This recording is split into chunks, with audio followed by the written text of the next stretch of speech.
Welcome to Kevin and Brian's Horror Bulletin Podcast, recorded live from the Vampire's Crypt, where each week we cover the latest horror news, shorts, a classic Universal horror film, and 2 creature feature reviews. This week after the news, we'll cover the Universal Studios movie The Old Dark House from 1932, which I had never even heard of before we started doing It's old, this. it's dark, and there's a house. Spoilers. The contemporary classic Contracted, and the newer movie Contracted 2. What is it? Contracted 2, I got it Phase too. 2. Oh, Phase okay. 2, there was a word there. Contracted Phase 2. And the short film The Bells, which is available on YouTube. So turn up the volume and lean in close. Here we go.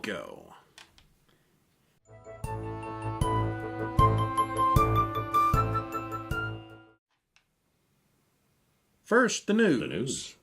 You want to see a silent version of Frankenstein from 1910? It's cool. 1910. I checked it out. How about Grave of the Vampire from 1974? That was kind of awful. Don't remember that one. How about some old Flash Gordon serial episodes if you're not in the mood for horror? Those are sort of cool. Yeah. Archive.org has hundreds of obscure, old, weird, and interesting horror and science fiction shorts and full-length movies available to view, available free of charge in the public domain. It's mostly old, but there's some newer things in there too. Mm-hmm. You may not necessarily find anything award-winning, but you're sure to find something entertaining. And we'll have the link in our show notes. Science fiction and horror had 400 and some in that category, but they got a whole bunch of other categories too. Yeah, it's not just horror. It's fun to check out. Yeah, just go in there and browse around and you'll find something weird. Oh yeah, for sure. Yeah. Next up, our favorite Evil Dead fighting hero is still going strong by hosting a reboot of Ripley's Believe It or Not. He's got a big chin. He leads with his chin. Yeah, that's what he does. Bruce Campbell. 100 years ago, in October 1919, Robert Ripley started his Stories of the Fantastic from real-world strangeness. Now 10 all-new one-hour episodes will showcase more amazing and real stories. And at no point does this story tell us who this host is. Bruce Campbell. Bruce Campbell. Evil Dead. Evil Dead. Yeah, everybody knows that. Clickbait. All horror fans know that. Click here to find out who that was. So I think that'll be kind of cool. I always liked Ripley's Believe It or Not. The Jack Palance ones were a lot of fun, I thought. Jack Palance ones way back in the 60s or 70s, and then Dean Cain did one in the 90s. Oh, yeah, I forgot about his. Yeah, I'll bet there's 1 or 2 remakes that we don't even know about. Yeah. That's one of those things that just always seems to be going. Yeah, it's always around. What's next? A gunslinger from the Old West comes back from the grave to stop a gang of werewolves in the present day. How's that for a movie plot? Werewolves versus cowboys. If you're in the mood for that, you're in luck. It's High Moon. The Western horror movie is coming. Written and directed by Josh Ridgway, the movie follows a mysterious gunslinger named Colt, who is played by Chad Michael Collins, with a mission to kill every living werewolf, or howler, after a gang of lycans killed his wife. So it's a I'll bet there's a Western. howler. I'll bet the whole thing's a howler. It's a Western revenge movie. Yeah, check out the trailer on the show notes, and it looks like very tongue-in-cheeky. It's not hard quite to a tell comedy. how serious they're taking it, because the trailer looks awful serious, but I don't see how it could be. Yeah. It's going to be on video on demand and digital May 14th. It won't be a theatrical. It's used to say straight to video, and now it's straight to It's gotten so much digital. more complicated. Yeah. Straight to DVD, straight to VHS, Straight to somewhere, some streaming, service. Streaming, yeah. Amazon and iTunes will have it. Speaking of some service, the DC Comics monstrous hero Swamp Thing is coming to the DC Universe channel on May 31st. And it looks a whole lot like this is going to be a horror version of this. Mm-hmm, the trailer looks that way. EW reports that the show is produced by James Wan, and the promo has the same vibe as many of his horror movies. Lots of quick cuts and frantic screaming as people try to make sense of the supernatural. And creepy creatures and people in masks. Look like maybe a masked serial killer of some kind, maybe. The guy with the pig face? Yeah. I thought maybe that was one of the mutants. No, Did you see the 2 old, like, '80s versions where the scientist was trying to turn people into monsters, like their version of Swamp Thing. Maybe, yeah. I don't know what the story is. I'm not that familiar with Swamp Thing. All I know is the two old movies. They could have a completely original take on it too. Yeah, I like those two old movies. Even the second one that wasn't all that great. So what's better than Bruce Campbell narrating Ripley's Believe It or Not? Robert Englund hosting a show called Shadows of History, also going to be on the Travel Channel. The Travel Channel? The Travel Channel. Not the Discovery Network or... The Travel Channel. Okay, so, all right. How can you make fascinating and petrifying stories even more scary, they asked? Let's add Robert Englund. Said Jane Latman, general manager of the Travel Channel. As if tales of flying monsters, zombie cannibals, and ghost ships were not enough, we're cranking up the volume for maximum impact. And our fans are going to go nuts for the legendary actor. They always do. Is real life scarier than horror? Watch with us when the 6-episode series makes its premiere sometime later this year. So I guess they're taking real historical news stories that were very strange and bringing them anytime back. You go to a different state or some big wonder or national park, there's always these books in the gift shop. Ghost stories of Ohio, ghost stories of Indiana, ghost stories of the lighthouse. It's like travel and tourism and ghosts always go together. Oh, yeah. Wherever you're spending the night somewhere strange, it's good to have ghost stories. So they're making some of these into a TV show. Yeah, sounds neat. Yeah, it does. And that's the news.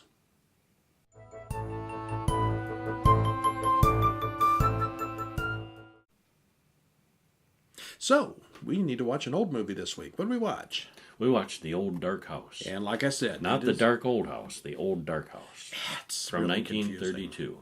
Yeah. And again, we've got Boris Karloff. And, sorta. Well, they actually do a disclaimer at the beginning saying the Mad Butler is played by Boris Karloff, and you may not believe it, but he really is, and this is a testimonial to his versatility. Yeah, he played he didn't speak in the movie. He didn't act. He didn't speak. He just... Well, actually, it's better lines than the Frankenstein monster. But he still didn't speak. At least in The Mummy, he spoke. The makeup I get was the impression different. this came after The Mummy. He the was makeup still was not way quite different. super known. So, he did look very different. But he looked like a drunken caveman. And that literally is what the character was, I think. Yeah, a drunken caveman. Directed by James Whale, the same guy who did Frankenstein. So the two of them worked together on that. Written by J.B. Priestley. It's a book called The Old Dark House, very similar. Stars Boris Karloff, Melvin Douglas, Charles Laughton, and Lillian Bond. Names there I've actually heard of in other movies. 1 hour, 12 minutes. It was a dark and stormy night. Suddenly, there was no shot. No shots. No guns. No. It is a really stormy night. They've got a great scene of these three travelers in this car driving up the mountain in the rain. And this is back when it's not a Model T, but it's one of those old classic cars that has no windows in the side. No windows on the side, just pouring rain. They're getting soaked inside it. There's 3 passengers, three people in the car. Okay, 3 travelers are lost in a rainstorm in an area with heavy landslides. It was good special effects. Pretty good for being 1932. Landslide realistic. comes down and covers the road. It looked pretty realistic. The All storm. black and white, of course. Yeah. They have to start somewhere. So they stop at this old, dark house. And but there's lights in the window. So yeah, there's somebody's not that home. dark. Yeah. Okay, so they're greeted by Mr. Femme, a tall, gaunt man, and his creepy deaf sister, Rebecca. Did I tell you she's deaf? Yeah, she's deaf. What? What? That's a running joke through the whole thing. It gets kind of old, too. A little bit, yeah. So they agree to let them spend the night, but they're not happy about it. You can't have a bed, she keeps saying. So they agree they can just sit in the chairs by the fireplace. That's okay. Yeah. Well, no, she says the girl can have a bed. Well, yeah. She liked her the best. So the old man freaks out that they're trapped in the house by the floods. There's something in the house he doesn't want to be trapped with. The old lady calls him a wimp and picks on him, and it's kind of comical there. He is kind of a nervous guy. Turns out very quickly he admits it. Mr. Femme is terrified of Morgan the butler and doesn't want to be trapped in the house with him. And he is kind of And He's a mute, caveman-looking guy with the long hair and jaw scarred to up the face, side. He's a scarred up mess. and, yeah. But anyway, the old lady, Rebecca, should have won an Academy Award for creepiness. My young wicked sister died on this bed, she tells the heroine. You can have this bed. My sister died on it after a long disease. Yeah, and she rants about the parents and the family, and the house was full of laughter and sin with all the dancing and music that was going on. I smell a clip.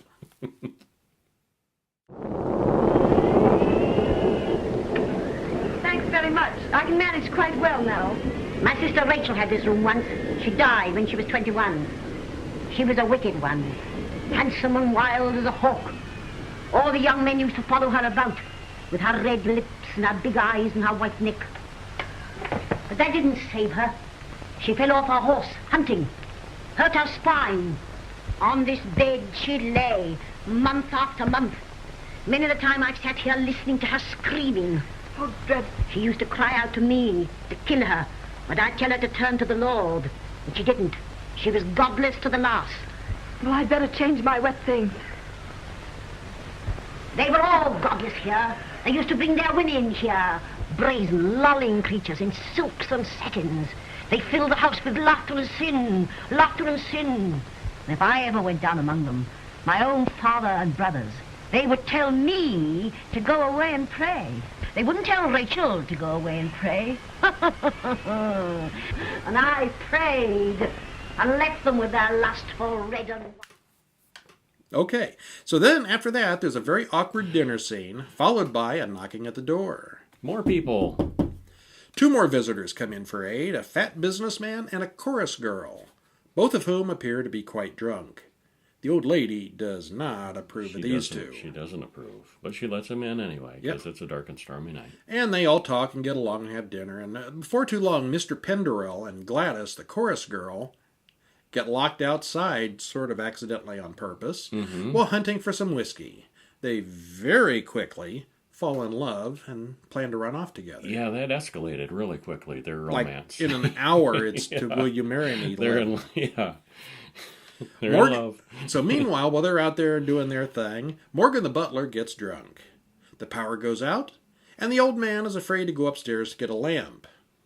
When somebody does go upstairs, they hear this crazy cackling laugh. There's someone in a room upstairs. There's 2 someones up there, actually. There is, yeah. We don't know that yet, but there's 2. Yeah. Meanwhile, Morgan literally chases Mr. Waverly around the living room, cat and mouse style, for entirely too long. And then he and Mr. Waverly fight. Waverly punches him a few times, and they wrestle around, and finally Waverly grabs this big, fancy, ornate lamp and throws it at him, like at this range. Morgan grabs the lamp, falls down, and he's unconscious. And it's the wimpiest fight you've ever seen. Yeah, it is. They needed a better choreographer for the fight. So while Morgan's asleep on the stairway, Waverly goes upstairs to investigate the locked room with the voices inside. They find Sir Roderick Phim, an old man, obviously played by a woman. Which is so weird that they did that. No reason for it whatsoever. They stuck on some fake facial hair. So she's got a straggly beard, and she's... The character doesn't look particularly like a woman, but when you hear the voice, you're not going to be fooled. Not for a second. Yeah, and the way she moves, and... Yeah. Why did they do this? It's a strange casting choice. Yeah. Because it's completely irrelevant to the plot. This is not a secret woman or anything like that. No, it's the father of the brother and sister. So the ancient man speaks of a crazy son, Saul, who's locked in yet another room upstairs. And he's locked up because he wants to burn the house down. Morgan has this habit of trying to release him, and he's tried a few times. Actually, Morgan has already released him by the time we get this explanation. So it's a been and done, and it's too late. And Saul is crazy. Well, he doesn't think so. Yeah, he didn't think The 3 men tackle Morgan and drag him into the kitchen and lock him in. Everyone at this point seems to get locked into one room or another by somebody for some reason. And Penderell runs into Saul, who swears he's not insane, and the Fems just locked him up because he knew the Fems killed their other sister. which is not unbelievable at this point. Because they're weird. Oh, yeah, they're very weird. Yeah. However, he quickly demonstrates that he's the craziest one of the bunch, knocking out Pendrell and running off with a torch and setting things ablaze. The two of them fight, fall over the railing. Saul is killed, but Pendrell survives, just barely. Actually, in the book, he doesn't survive. He doesn't? He doesn't. That's terrible. He's the only body. Oh. The next morning, everyone packs up, gets out in the car, and goes home just like nothing happened. Yeah. It's Tuesday. That landslide went away all by itself, I guess. Okay, so what'd you think? It's not a classic. I thought the old man femme and the sister, the cackly, everybody in this is really interesting. Interesting, yes. Mr. Femme is tall and gaunt. I thought he was Boris Karloff at the very first sight. Mm-hmm. And then Rebecca, the old lady, is just over the top. in the first few wacky. scenes, Yeah. she really steals the show, and then we don't see much of her in the second half. Mm-hmm. The old lady who's really an old man, I don't quite was get just- that one. That was I just don't weird. Get the director choice there. It's another one of those movies with no soundtrack, just like Frankenstein. There's a lot of very monotonous wind and storm noises. But no music. No music. No music at all. Why? Boris Karloff gets top billing, but never speaks. He's lost under the makeup and hair. Do we have a guest star? We have a guest star. Come here, you. Come here, you. You can't whine and then not appear on camera. This is Spangle the This Horror is Cat. Spangle. Say hi to She's the the people, third Spangle. member of the show. Yeah, she's whining for attention. We should be watching horror movies with a cat on our lap at this Yeah, point. she wants lap time. Now she wants down. No, she wants down. So Boris Karloff gets top billing, never speaks. He's lost under the makeup and hair, and it could have been anybody playing that role. It could have just been an extra. There's no body count, no deaths, and Except no for real Saul. surprises. Saul. Oh yeah. Yeah. Okay, there is one death. Yeah. I should probably change that. Just one, yeah. But Yeah. it's kind of dated. There, a lot. Some of it was again tropes that this is where these tropes started. It was not boring. It wasn't boring. It was just No. kind of pointless. Yeah.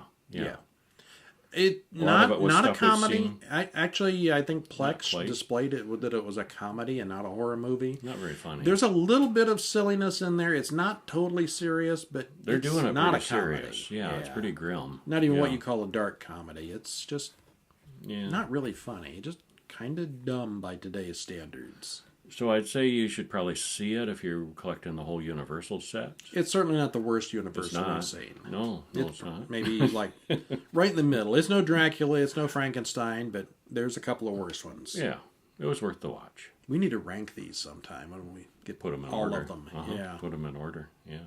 Definitely. What do you think best so far? Still, I like Frankenstein the best so far. yeah, I think so. Yeah. And this was by Court Karloff and James Whale, the same people that did Frankenstein. You would have expected more. Yeah. Yeah. And okay, well, it's not so much. Man of a Thousand Faces. No, Was that Boris Karloff? No, that was Lon Chaney. That was Lon Chaney. Okay. Of which we saw him in 2 movies. Boris Were these Karloff was 1,000 a man, faces? a I don't man know. of 500 faces. Yeah. I just made that up. Yeah. Yeah. Okay. Okay.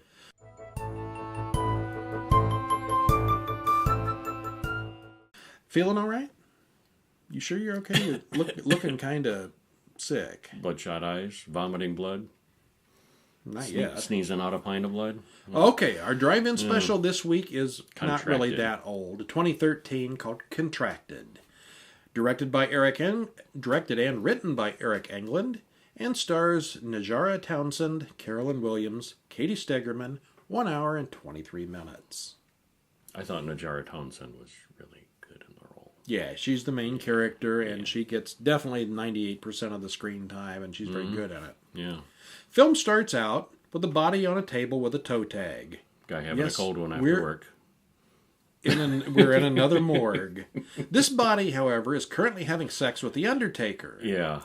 And They don't show it directly, but yeah, that's what's going on. He finishes up and leaves, and the credits roll. And it's like your dad always said: if you have sex with enough corpses, sooner or later you're going to catch something. And he does. Your dad? No. This guy. Okay. So the guy's having sex with the corpse and he leaves. We don't know if he's the Undertaker, the mortician, or why he's even there. Yeah, they never clarified Sex that. with corpses. But he has access, and so he does. Yeah, he did. Samantha, just a new character, meets a friend at a club, and the morgue guy is there. He has his eye on her. She has a lot to drink as she's depressed over her worthless girlfriend. She spills the drink, and this guy, BJ, stands for Brent Jaffe. We don't know that yet, but we will. Hands her another drink. Of course, you see this coming. Little something extra in that drink. The drink is drugged, and he rapes her in the car. And then the titles come up. This is like 5 minutes into it. A lot happens. Quick and over. Yeah. So she wakes up hungover the next morning, and she doesn't feel good. She and her mother obviously don't get along. They argue a bit. And then she wakes up the second day, comes on the screen, day 1. Oh, yeah, day 1. Day two, 2. Day 3. So day 2, she wakes up covered in blood with a few black veins showing, blood poisony looking things. And the days start counting on screen up to day 3, so it doesn't go on very long, as whatever her problem is progresses. After pooping out what appears to be a gallon of blood, she finally goes to see a doctor. Yeah, finally. Yeah. I mean, like initially, she could have thought, okay, it was because of the assault, some brutality or, some damage going on, bruising. But she goes on way too long without being concerned. Yes. Because it gets pretty bad before she does finally go to the doctor. So the doctor doesn't believe her story about only having sex 2 nights ago. He tells her she has a head cold and a rash down there. Looked like more than a rash. Yeah. He seemed awfully incompetent and kind of a superficial exam. Yeah, very superficial. Yeah. So things continue to get progressively worse, and her mother thinks she's back on drugs. It's explained at some point that she's a former addict, and the mother thinks she's back on the stuff. Getting the red eyes and the bad teeth and the gnarly face, and she's a mess. Yeah, she is. And then she goes into work. She's a waitress at a restaurant. She freaks out the workers and boss at her job. She goes back to the doctor, and he says, well, it must be a new STD. 2 days. Yeah. Nothing to worry about, though.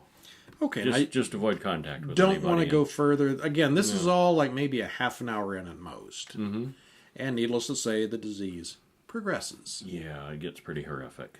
Good special effects. Very good, yeah. Really realistic. Got any notes or comments? Cringe-worthy realistic. I thought it was well acted all the way around. I did too. It made me think of the Jeff Goldblum Fly remake, his progression of how he starts falling apart. There's some similarities. Peeling bits off, yes. Yeah, as things progress. Yeah, it's nasty. Yeah. Yeah. But she keeps working around, people and working in the restaurant and working with food and made me never want to eat out again. As a former teacher, let me tell you, whenever you go to a classroom, there's always 2 sick people. Just got to stand on the other side. Yeah. Well, okay. So her girlfriend is just awful to her. I don't think she's really all that interested. No.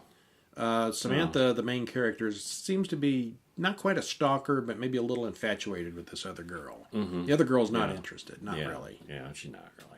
I don't think Nikki's a bad person. She's just not into her. Not into Samantha. Yeah. Yeah. Everything here, I thought, seems to be a metaphor. Did you notice this? Everything's a metaphor for drug addiction. Okay, yeah. She gets more and more strung out and gross quickly and looks a lot like a meth addict. And starts bad teeth and bad skin. One by one, messing up her relationships. Everyone she knows abandons her. Everybody she knows. The way she acts and the way everyone treats her is exactly the same way as an addict would get.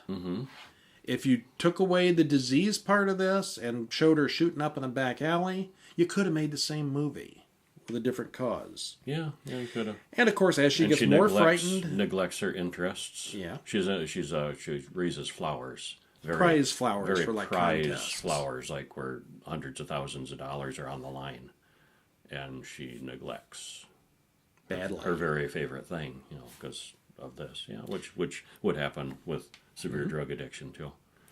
As she gets more and more frightened and irrational, things get out of hand. Oh, do they ever? And it's entertaining enough if you're into gore, but there's not much to it other than the gore, I didn't think, really.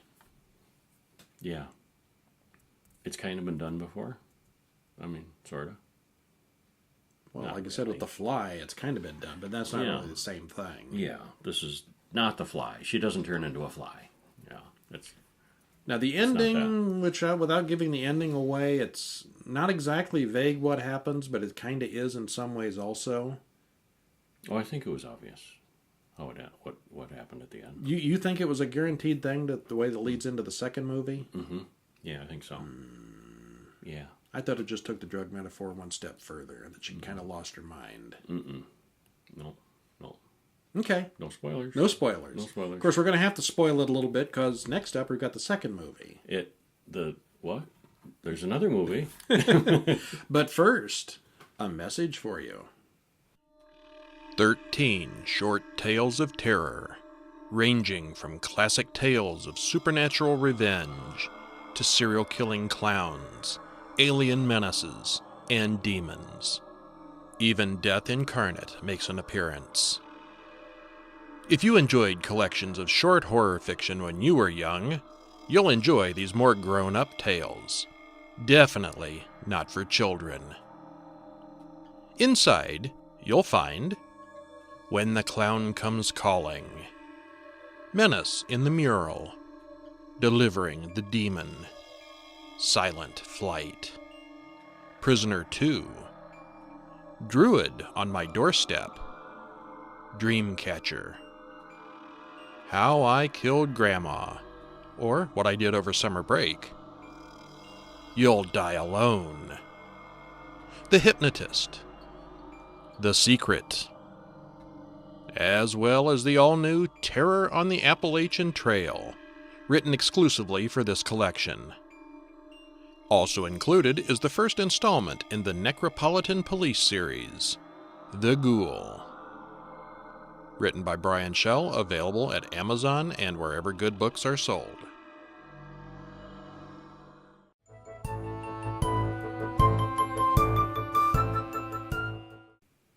Okay, and we're back.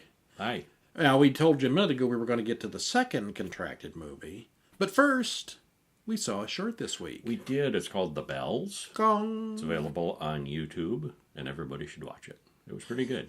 Written and directed by Virat Pal, starring Danny Barclay and Nell Rutledge-Leverins. 7.5 minutes long. 7.5 good old minutes. Yeah. Jim is talking on the phone to Caitlin about his uncle's funeral. He starts hearing bells ringing, like on a church. Loud. Deafeningly loud. He hears the bells and she doesn't. They get louder and louder, and she stops being able to hear him on the phone. The bells get more and more insistent, and it starts getting painful for Jim. Then the bells stop. Could the sound be covering up an intruder? Could it? And it's good. It doesn't explain much. You don't know really what happened or why. But the it acting, happens. the acting, pacing, and cinematography are very good. That was his sister What was his sister? that he was talking to. Yeah. Yeah. Okay. Yeah. Yeah. Well, at first I thought it might be an ex, but no, it's his sister. Yeah. Yeah. Okay. Caitlin. So it's got a nice little ending to it. Not exactly sort of a twist, sort of not. Yeah, But yeah, yeah. It's good. 7.5 minutes. Give it a shot. Yes. Link will be in the show notes. Yeah. Check it out.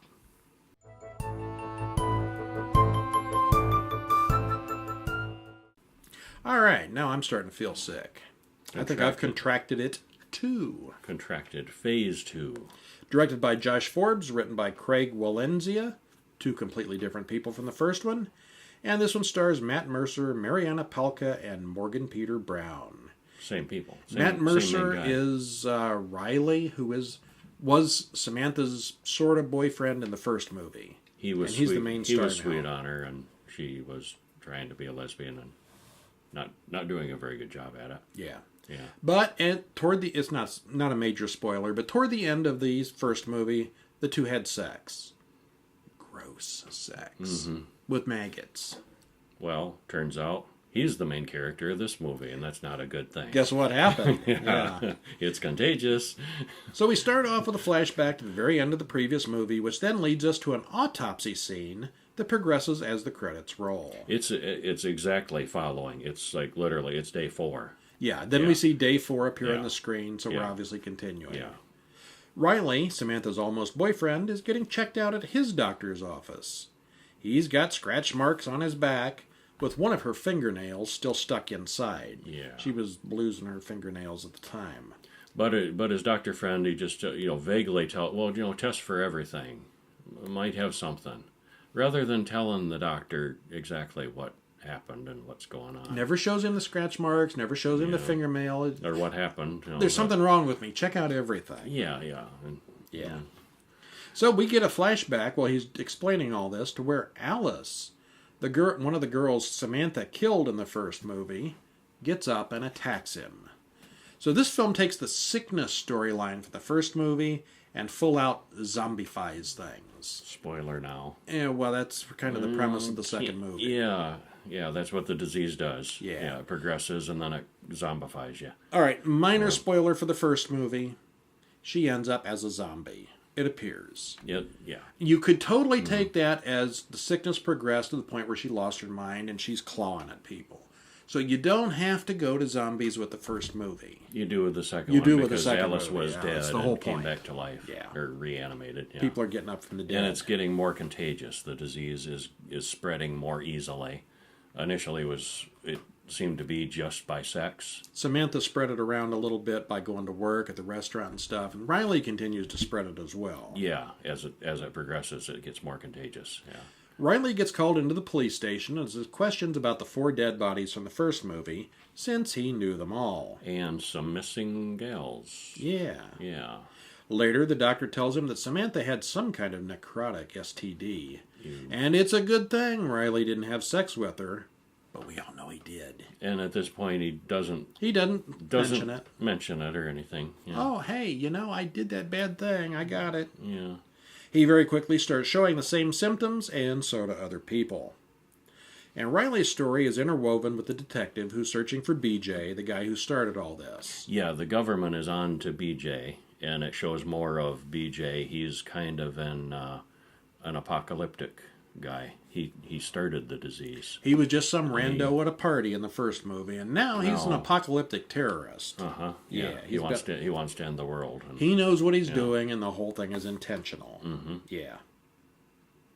Are we giving too much spoiler? No, We're saying that? No. Okay. All right. not really. Yeah.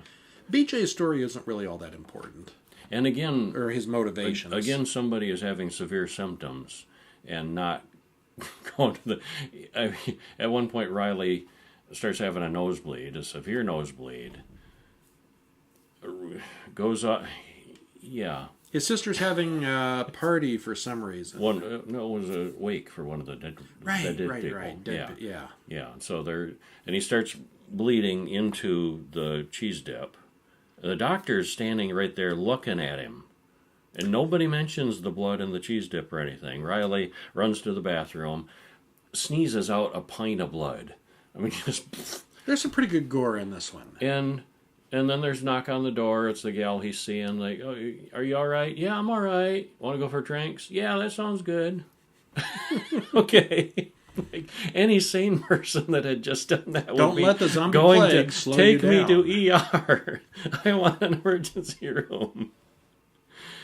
Yeah. Okay, so there's no indication from the first movie that BJ was anything other than a rapist, and now he's a major terrorist. Yeah. Yeah. The disease itself went from a super STD to the start of the zombie apocalypse. Mm-hmm. We watched Right part on part BJ's 2 right after part 1, right after the other. Mm-hmm. And the medical grade gore effects in this movie were not as good as the first one, I didn't think. They're still pretty decent, More but blood this time. just blood. Yeah, but mostly just blood. Yeah. And okay, the effects were not that impressive after the first one. And one piece of advice: never eat the blood-covered cheese dip. No. And maybe see the doctor at the first hint of, your first symptoms. the first time your eye falls out or something. Go see the doctor. Don't Yeah. go clubbing. Yeah, that's a sign that maybe something's wrong. Yeah. Yeah. So I like the first one a whole lot better than the second one. But yeah, they were both good. They were They were I good. would not Well, I consider liked them. either of them a waste of time. I liked seeing them as a package deal like that. Yeah. Yeah, and seeing them back to back. I think that helped a lot. Don't bother with the second one until you've seen the first one. Oh, definitely. It's definitely Yeah. two In order. continuous movies. Yeah, don't see the second one without it. Yeah. And if you're only going to see one, then see one. But see them both. The first one, I give them both a thumbs up. you heard what I said. You don't have to go with the zombie apocalypse with it. Watch it with the idea of drug addiction in mind. And I think the director had something else in mind with this other than just a straight zombie movie. Yeah. He was trying to send us a message. Yeah, probably. Yeah. Well, stay tuned to the end of the show when we'll let you know what we're watching this week, and you can be prepared for next week's show. Going to start telling you what's coming up, so you've got your chance to go out and get the movies, watch them, and see if you agree with us. Maybe we can get some comments on some of our shows that way. We should have watching parties. You can Watch 'em- email watch us 'em at any live. time also. Email us with questions, suggestions, comments, anything you want. Tell us what you think of these movies. Yo, yeah. Are we full of crap, or do you agree with us? We don't know. We'll find out. We won't know unless you tell us. Yeah. Yeah. Thanks for joining us. Stop in during the week at horrorbulletin.com for news and horror updates, to comment on this podcast, or to contact us. Hit like and hit that subscribe button. Stop by and donate at patreon.com/horrorbulletin. Check out our Twitter feed at Horror Bulletin on Twitter, and our website at horrorbulletin.com. If you give money on the Patreon, we can afford to feed Spangle. And her sister Sparkler. They're greedy cats. They like to eat They daily. expect to eat every day. Yeah. Like twice at least. Yeah. Yeah. Water's cheap. Give them that bloody cheese dip. I bet they'd eat it. Roll around in it. Next week, we'll be watching the Universal classic, The Invisible Man from 1933, along with The Tunnel, 2011, and Late Phases, 2014. Have you seen any of these before? I haven't seen any of these before. Pretty sure I saw The Invisible Man. I don't know the other two. Never seen it. We've got links for these 3 movies in the show notes, and if you want to watch them this week, we'll find out if your opinion meshes with ours. Yeah. I'm Brian, I'm Kevin. and we'll see you next week. See ya.